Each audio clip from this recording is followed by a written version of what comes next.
Admission test নাকি যুদ্ধ? Hello everyone, আমি রিফা ফ্রম রিফানিটি। বর্তমানে পড়াশোনা করছি সিলেট এমএচ ওসমানী মেডিকেল কলেজে। 2025-এ 2বার অ্যাডমিশন জার্নি কমপ্লিট করেছি।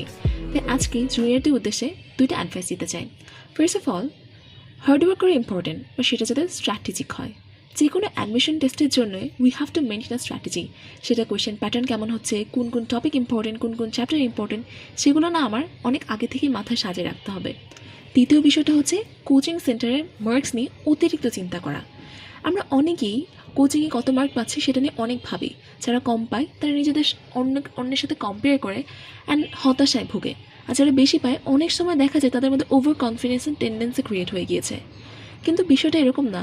আমি পরীক্ষা কেন দিচ্ছি তার মূল কারণটা বুঝুন, যাতে আসল পরীক্ষায় আমি ভালো পারফর্ম করতে পারি।